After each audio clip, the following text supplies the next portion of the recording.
My husband and I spent 14 years trying for a baby and we eventually gave up, but then his room temperature IQ brain thought it's okay for him to cheat on me with my friend. Now, I got revenge by getting pregnant from a one-night stand, and we want to try to get back together again. Posted by you/throw. Repulsive. So I, 40F, have been married to my husband, 38M, for 14 years. We have been trying to get pregnant the whole time, but to no avail. When I started nearing 40, I told him that I would be frank with him. I feel too old and too tired to try more. Maybe just the two of us should be enough. This was 2 years ago. I felt like something died in him after I told him that, and everything went south. In December last year, he asked for a separation. He said he loved me but he wasn't happy. I was broken, we both were, but that's life sometimes. Anyway, I thought he just wanted a break, but not a week later, I heard that he slept with a mutual friend of ours. I was heartbroken and called him crying and yelling. He said that we were separated, and what do you think separated means? I cried and yelled some more and hung up. He texted me the next day asking how I was feeling. He never meant to hurt me. It just happened. Blah, blah, blah. I didn't answer him. I took a week off sick, and only my closest colleagues knew what happened because they needed to cover my work.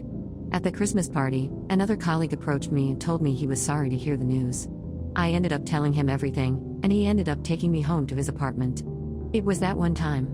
I felt embarrassed around him at work and told him it would just be that time, and he said he was sorry to hear that because he thought I was awesome. Now I'm pregnant, and it is because I hadn't slept with anyone for several months before that. My first instinct is that I'm keeping her. I don't know why, but it feels like her. I just don't know what to do. I told my mom, who was angry, and said this wouldn't end well. She told my husband. He showed up at my door within an hour. So you're getting rid of it, right? I said, no. He started crying and asking how I could do this to him. He was begging me to take him back. He said we love each other and we are meant to be together. I was right.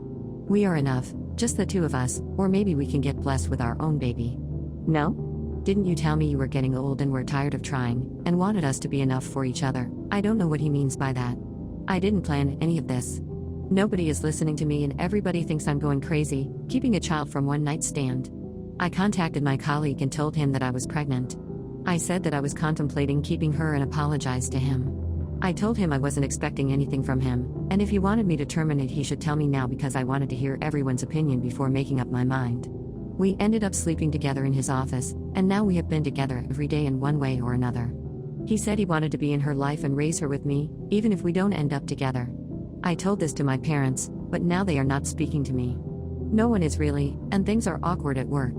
People are whispering behind my back.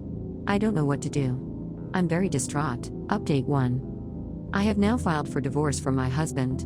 When he got the papers, believe it or not, he kicked me out of our home, so now I rent a small attic room at one of my senior co-workers' houses. She and her husband live alone, and they're very tidy and clean. I love that she did this for me because she doesn't rent out rooms otherwise, but she simply just felt sorry for me. My family shut the door in my face. Initially, I thought that they were just disappointed that my marriage was over, because they loved my husband like a son. But now I don't know if I can make any more excuses for them. They know I have been kicked out of my home and that I spent some weeks sleeping on my friends' couches until I found this room that I can call mine, yet no one felt that now it was time to reach out a helping hand. I'm now looking for my own place to buy. These things take time in my country.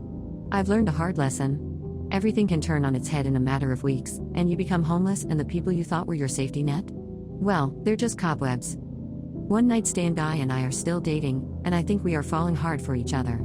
He thought I was unnecessarily stubborn not to have moved in with him when I got kicked out like garbage. But how could I?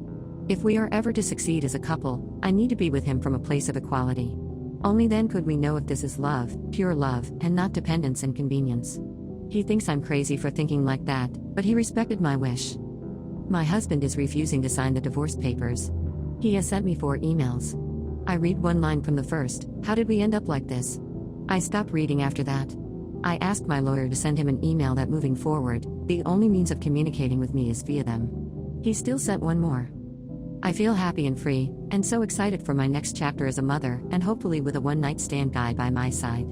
I love him. Relevant comments. My mom's cousin went through something similar to this. She was married to her husband for 8 years but was in her late 30s and they were running out of time. She went to the doctor and they told her that while she wasn't the most fertile woman in the world, that was mostly due to age and there shouldn't be any problems on her end conceiving or carrying a child. He refused to go to the doctor, insisting that she was the problem, while mixing in some manipulation and emotional abuse here and there, and everyone, including her, started believing him. Anyway, on her 39th birthday he served her with divorce papers because of the rift caused by her infertility. She went out and hooked up with an old friend like a week after the divorce was final and got pregnant. They didn't get together though, just co-parented. This pushed her ex to get checked out and found out that he was the one with the infertility and begged her to come back, begged her to have an abortion. He loved her. How could she do this? Yada yada. She said hell no and went back to being awesome. She now gets an annual drunk voicemail from him on what was their anniversary. Sucks to suck. It's ironic that the husband was allowed to be separated but she wasn't. Can we deduct from this that he had the fertility issues and not her? She had a ons and fell pregnant straight away. But he chose this. He made love to another woman, and can't accept she would do the same? To me, separation is a set amount of time apart to get insight, and decide a lot of things and can provide clarity. It's not well, we're not together anymore so I can fuck around, so he did and he found out. The other man may go as well, she did the right thing by getting her own space. I think she's just overjoyed that she can bear a child after all this time, and wants to hold on to that. It may be her only chance. Baffles me. So they've been trying to get pregnant but with an otherwise supposedly fine relationship, okay, so for what, a few years? Number 12. Well, kudos for keeping it that long. But after 12 years surely it's just an unspoken reality that it isn't going to happen, right? Nope.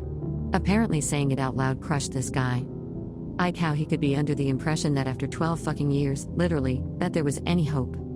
Maybe the twist is he knew he was sterile and has been using it as an excuse for lovemaking for the 12 years. Obviously this can happen to either gender, but I did know a guy once who had a vasectomy without telling his wife, after they had 3 kids, and kept telling her that they were still trying to have kids so he could get lovemaking as much as possible. Deplorable piece of poop. Interesting, cause it seems to me like a lot of times when a woman decides it's time to get pregnant and has a hard time conceiving, it doesn't turn into an anytime lovemaking fest, it turns into scheduling and tracking ovulation and quick do me right now because I'm ovulating and the other kids are distracted. Also, stuff like that is why you have to have your spouse's consent where I'm from. Jesus Christ, on a cruise ship. What an utter cluster. I wonder if the ex had fertility problems with how she got pregnant after a ons. And now that she is pregnant, he needs to face the reality that he is the problem and can't have children. So crazy how life works sometimes. One day you're 40, married for 14 years and coming to terms with the fact you and your husband will be growing old together and that's okay. A year later you have a newborn with another guy and a completely different life. This kid won't even know the husband more than some guy mom knew. We're also insignificant. I drunk texted my crush, and I was very awkward, but he texted me back and said he wants to get sushi. After dinner, we decided to eat each other too. Now, it's 3 years later, and it's our wedding day. Posted by you/giggly frosting. I just woke up to the bunch of texts I might have sent my crush last night while I was drunk, and he hasn't replied yet, and I don't know how bad to expect things to go. This is what I texted him. I might be quite drunk. I mean I must be, because I just had loads of beers, more than my system could handle.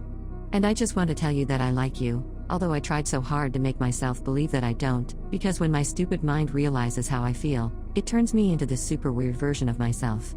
It's like being lactose intolerant and drinking a whole big jar of milk, and I didn't want you to see me like that, because then it would ruin the whole thing.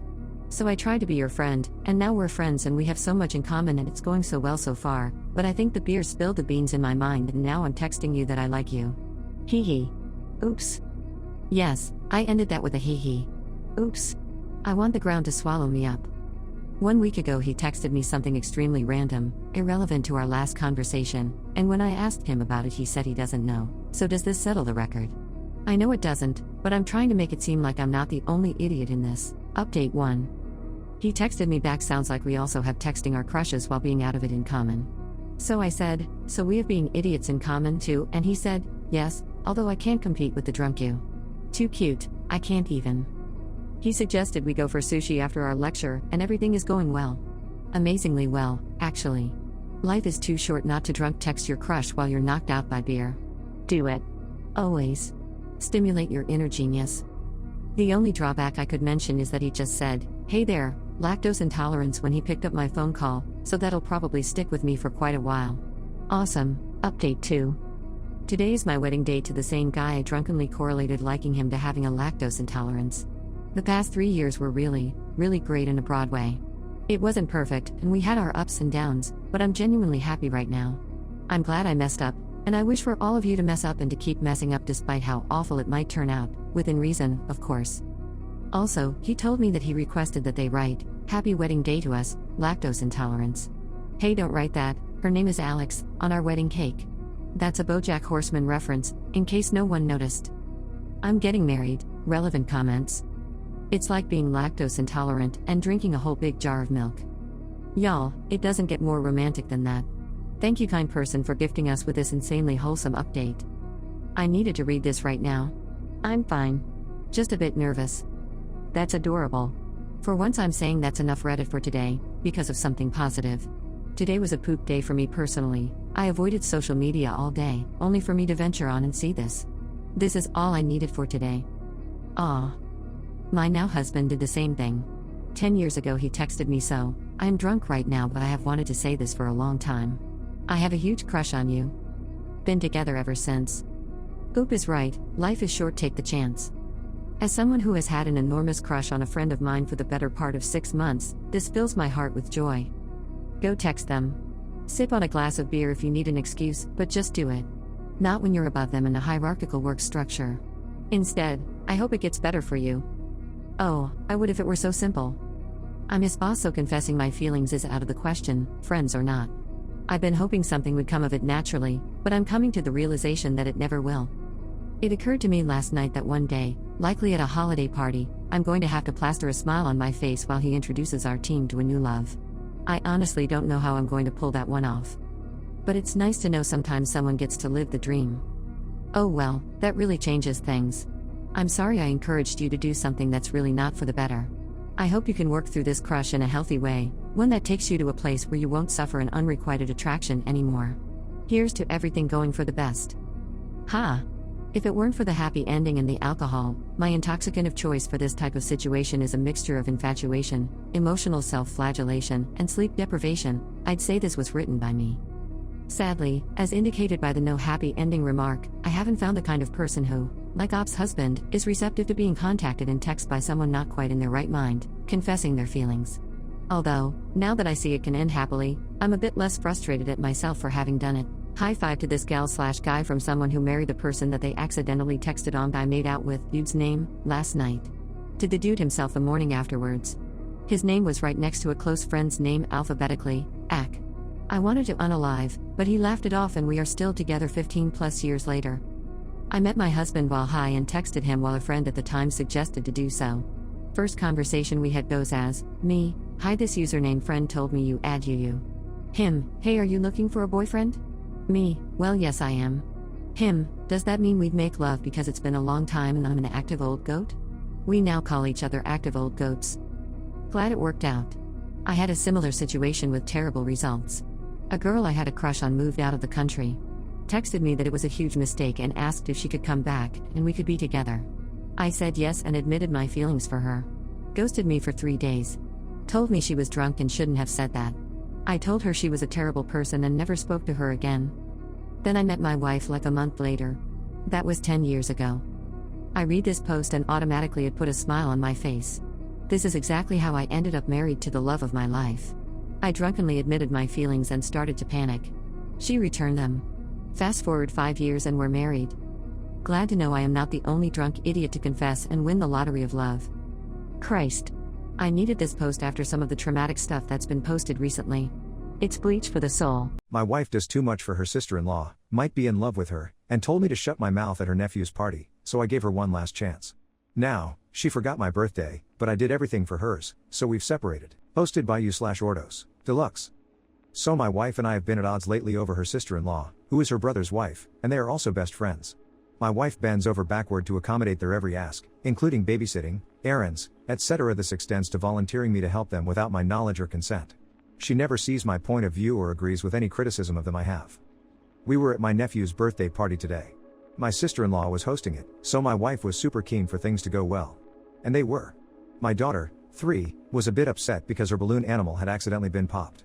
So she's standing with my wife getting a cuddle, and a boy, older than her, maybe 5 or 6, sprints into her and knocks her over. She's crying, obviously, and I pick her up. My wife is making a joke of it saying, "Oh, she needs to watch where she's going." I said back to her, "Don't blame her for getting bowled over by the bigger boy. Now, apparently, the mother of this other kid was in earshot, which prompted my wife to tell me, in front of one of her other best friends and a couple of other guests, to shut my mouth. Then she had the cheek to tell me to not have a moody face. I sent an email to a divorce lawyer for a consultation. I've finally reached my limit. Update 1. I spoke to my solicitor first thing this morning, and we had a good talk. He knows that I'm angry and upset at the situation, and he says that he will get myself and my wife in for a consultation, if we decide to go down that route. The issue in Scotland is that for a divorce where only one party wants out, it can take upwards of a year to get it, and evidence of separation in that period, unless both parties agree to unreasonable behavior as the reason for the courts granting the divorce. Long story short, I can't proceed without her buy-in, if I want it resolved quickly. So I took my daughter to my mum's after this, and then sat my wife down. I told her that yesterday's situation was absolutely unacceptable, and that if I had told her to shut her mouth in front of my friends, I'd be getting crucified by everyone we know. I told her she was lucky I kept my mouth shut at the party, and that I didn't give a damn about how her sister-in-law would have taken it. We fought again about her, and again, she defended her actions, saying that I'm the selfish one who won't help out my family when they need it. I then did the, perhaps petty, move of dropping divorce leaflets I'd printed from my solicitor's website in front of her. I said to her I absolutely want to help my family, and this is how I do it. I told her I was tired of playing third wheel in my own marriage, and that I was not prepared to subject my daughter to a lifetime of this subservience. Finally, it looked like what I've said had an impact. She cried and I think she was close to having a panic attack. This made me feel guilty, because fundamentally I don't think she's a bad person. She's just brainwashed into thinking her sister-in-law is the second coming of the Messiah. So she promised that when I've finished work today, we can have a serious talk about things, and she will listen to my concerns. Right now, I'm not buying it, but I owe her and my daughter at least a chance to sort things out. So I'll see where it goes. I know this seemed like an overreaction to something, but you've got to understand this was the latest in a long line of sister-in-law issues. Some folks have asked if my wife is gay and in love. I have thought about this as a possibility. I haven't asked her yet, but I may tonight. It certainly seems logical given how passionate she gets about it. Update 2. So we sat down last night for the crunch talks. I have to give her credit where it's due. She apologized for what she said at the party, and she said that she'd also have considered divorce if I'd done the same to her. I reiterated to her that my issue is that she completely makes herself subservient to her sister-in-law at our expense. I pointed out how messed up it was that she didn't immediately take our daughter's side in this incident. The collision was accidental, I think, but I told her that to blame the little one was out of line, which she accepted. I then asked her outright if she had any sort of romantic feelings for her sister-in-law. She squirmed and looked a little uncomfortable. She said that a long time ago at the end of high school, there had been a drunken kiss on a night out, but nothing beyond that. She sort of played the angle that she didn't want anyone, especially her brother, to know about it, and that's why she bends over backward to make sure her sister-in-law is happy. I asked her if she had ever threatened to reveal this incident, but she denied that it's even been brought up. She just thinks that if the wider family knew, it'd bring up a lot of weirdness. She swears that she has no interest in having any kind of relationship with her sister-in-law, and that she's straight. I told her I didn't care about what she did that long ago, but that it needed to stop impacting our relationship in the present, because I am the thinnest of thin hairs away from walking away forever. She, surprisingly, apologized again, and said that she'd really try to work on it. I told her that I needed to see some proof of that, so she could consider herself on probation. I told her that if I feel that it's happened again, I'll be taking our daughter to stay at my mom's. She accepted this, so we're proceeding cautiously. Update 3. Today I think we passed the point of no return. You see, today is my birthday, it's past midnight now, though. This morning my daughter, who is now nearly 4, gave me huge hugs and kisses, which was great. My wife gave me a card, and told me that my gift hadn't arrived in the post yet. My suspicion is that she's yet to order it, or ordered it late.